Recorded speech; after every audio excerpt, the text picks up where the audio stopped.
Welcome back, one and all, to another episode of Kamen Revice. This should hopefully be out on time this time around. We are looking at episode 13, Phenix's Close Call. So this is honestly probably one of the best episodes of the season so far. And I'll explain, but before we get to the episode part, again, I just want to mention I have books for sale. Toku-inspired books, one based off Kamen Rider and one based off Power Rangers. One series based off Kamen Rider and one series based off Power Rangers. You can find a link to the Amazon page in the description. If you don't want to use Amazon, I also have pages for the ebooks on my website, because I have a personal website for this stuff. I've been honestly thinking about what to do else with the website. But so far, it's just a simple advertising website with links to stuff and everything else. And yeah. So, just getting that out there. There are books available if you like Toku stuff and you like reading. I know some people like the fanfics and stuff like that. So just think of this as more of that. I'm pretty sure if you have Amazon Prime, you probably just get the ebook free because oh wait, I'm not on Amazon. Never mind that part. But anyway, yeah, the books are available. This has gone on for too long because I suck at advertising.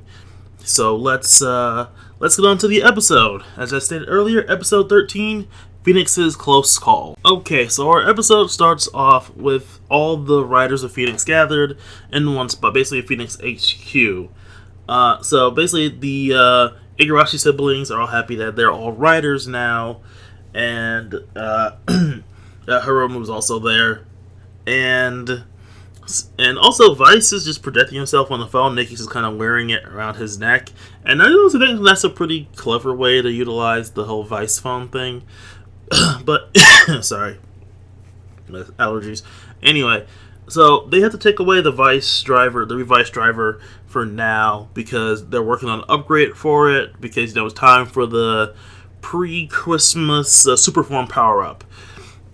So, we're getting that this episode. And they also take the Demon's driver away. And I'll talk about that when we get to the end, from Hiromu, because he is...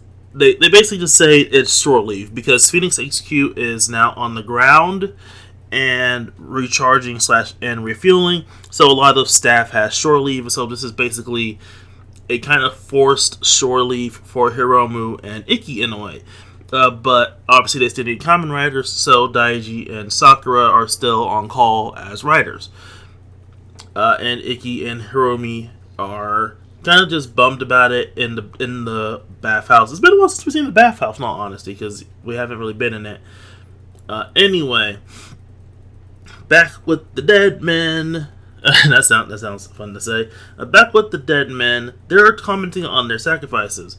And I was right last week when I talked about the sacrifices and how they were close to getting there a lot of goal 6. Because as I stated, they have, Osaleta, Julio, and then they have this dude here as the third sacrifice. And then they have all the other level 2 Deadmen. But as it turns out, there's a stage above level 2 Deadman that I believe is called Gen X or something like that.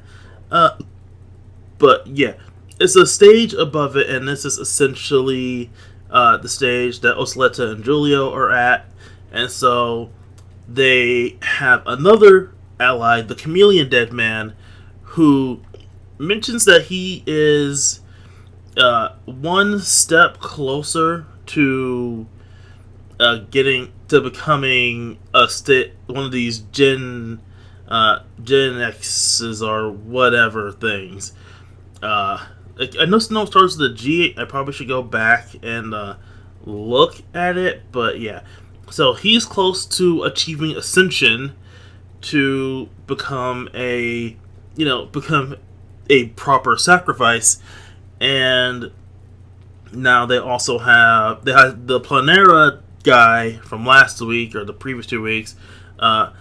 Hiko, we have him, so that makes 4. So they're commenting on who's a potential 5th sacrifice, and they mention the lawyer with the kangaroo vice stamp, or who had the kangaroo vice stamp. I'm just gonna call him Kudo because I suck at pronunciation, but I can pronounce Kudo. So Kudo, the crooked lawyer from Evil's episode, which really wasn't Evil's episode. But yeah, so they have him, or at least he still has high compatibility with the demons. So, okay, so the next phase is actually called the GIF X phase, and so that's the phase that the level 2s have to reach to become proper sacrifices. But yeah, so they're going to do a breakout to bust out the lawyer so that they can use him as a sacrifice and then have 5 sacrifices and thus bring them closer to their goal. And it's also clever because the chameleon Deadman, obviously he's a chameleon, so he can disguise himself. So they first off they lay a trap to lure away the riders. They let the Gift Juniors out, and this summons Sakura and Daiji to fight them. Also leads to a hilarious, somewhat humorous bit of like the mom chasing Sakura around to get the driver from her because she doesn't want her daughter to be a rider. I think it has something to do with her still being in high school because Daiji and Iki are technically adults, so they can do whatever they want. But Sakura's still a high schooler.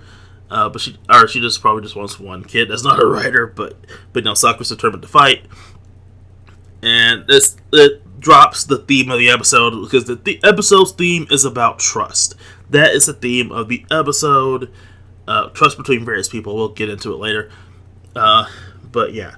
So, obviously, the Gift Juniors calls Daiji to call Sakura, and then they go off to the scene, leaving Iki behind, and basically tell him that they got this. They're not Iki's weak little siblings that need the coward behind Nichan. And so they head off to fight.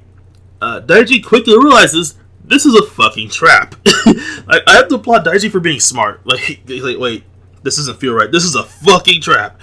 Yeah, because the Deadmen are already infiltrating the sky base, and it's clever because the chameleon Deadman, first thing he does is he disguises himself as an escapee to put Phenix on full alert so that he can kidnap a guard and steal his keys to actually break a prisoner out.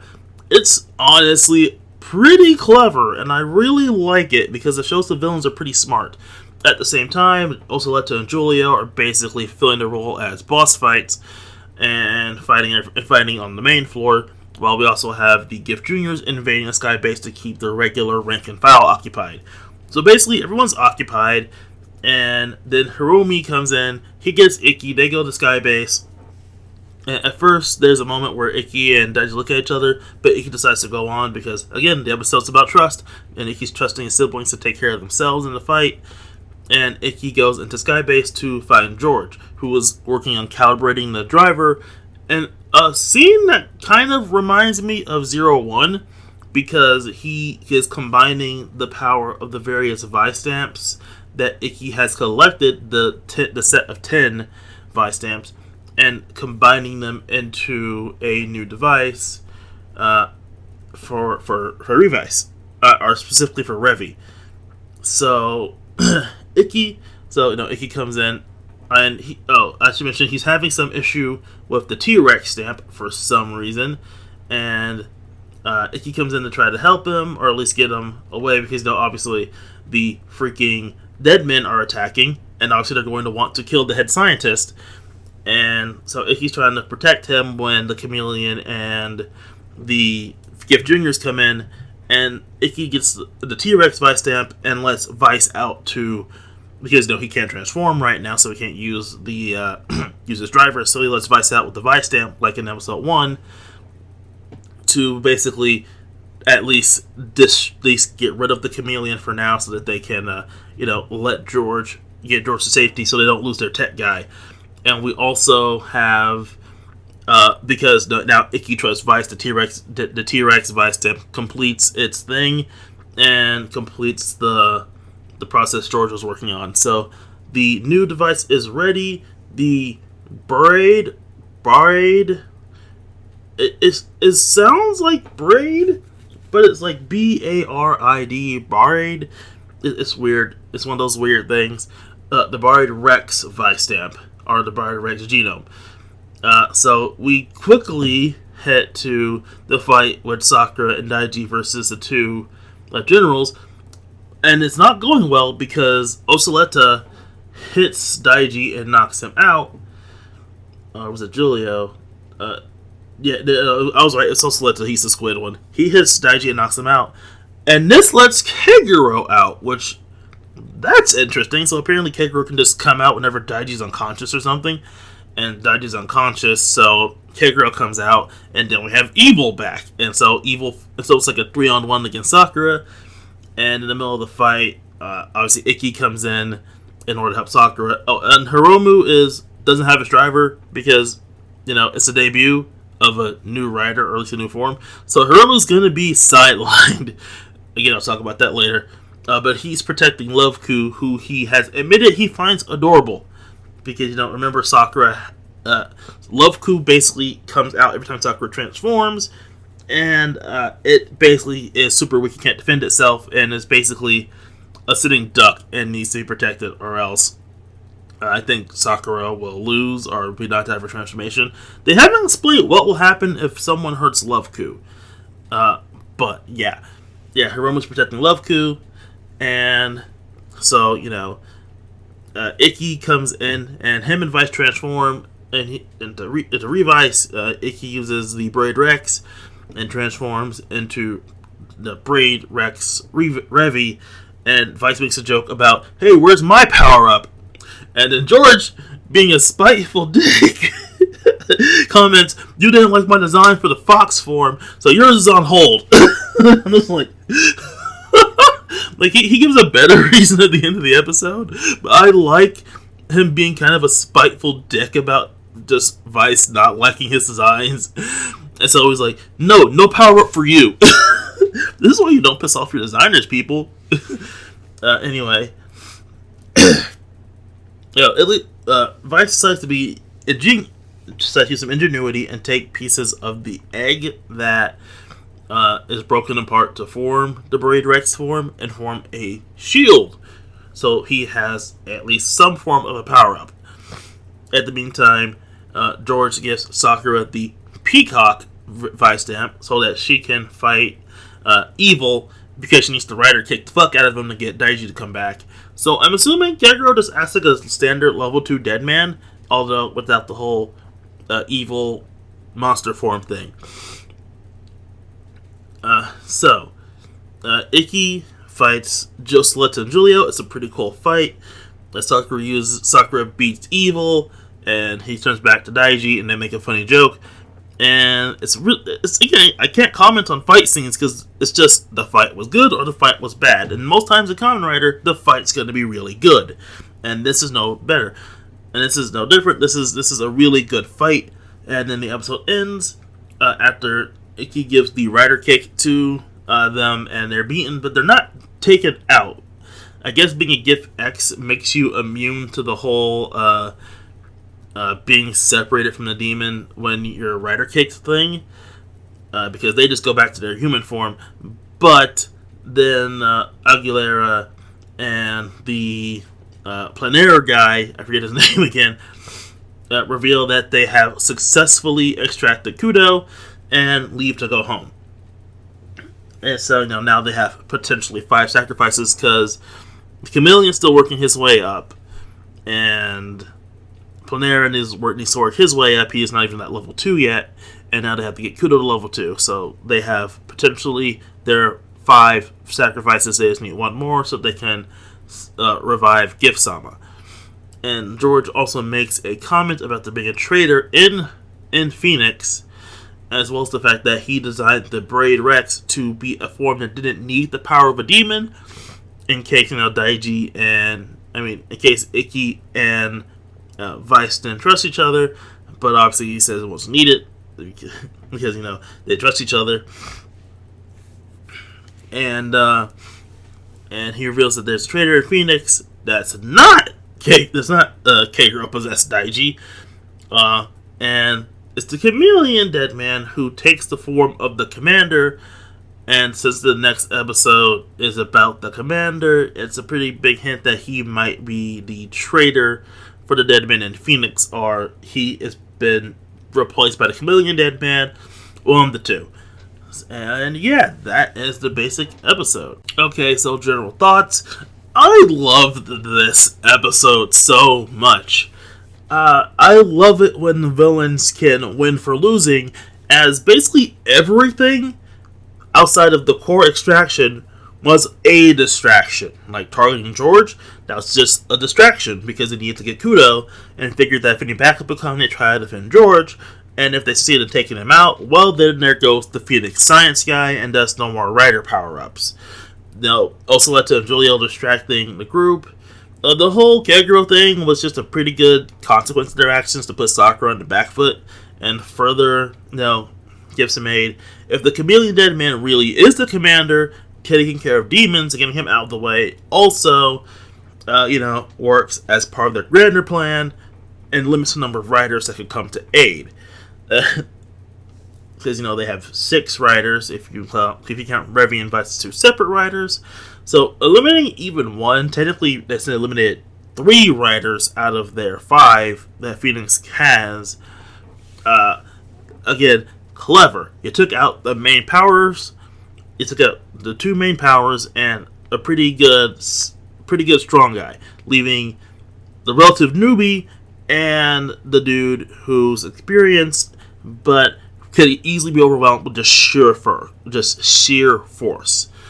Again, clever plan. It all worked perfectly. And I love it when the villains are smart, because it shows that they're a legitimate threat that aren't just Saturday morning cartoon villains.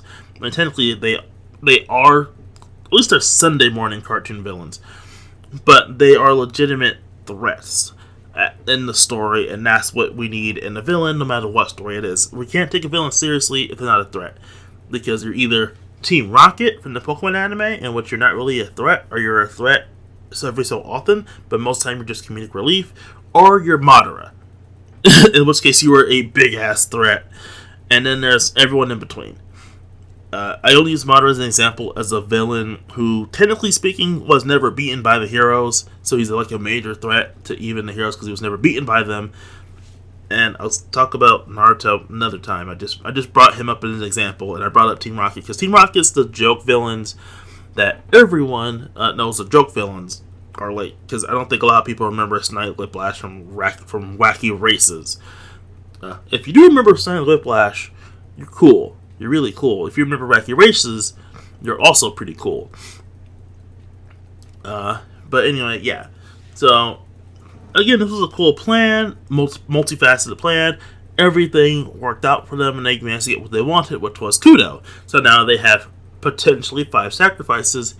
I like that we're getting further explanations about how the sacrifices work, because, again, earlier was like, we need 6 sacrifices, and you just need level 2. It's like, they almost have all the level 2s that they need, but there's another stage, and then that's what Julia and Oceletta are at, and that's why they're different from the other Deadmen, because, they are a higher stage of Deadman. They're a GIF X, which I don't know what that specifically means.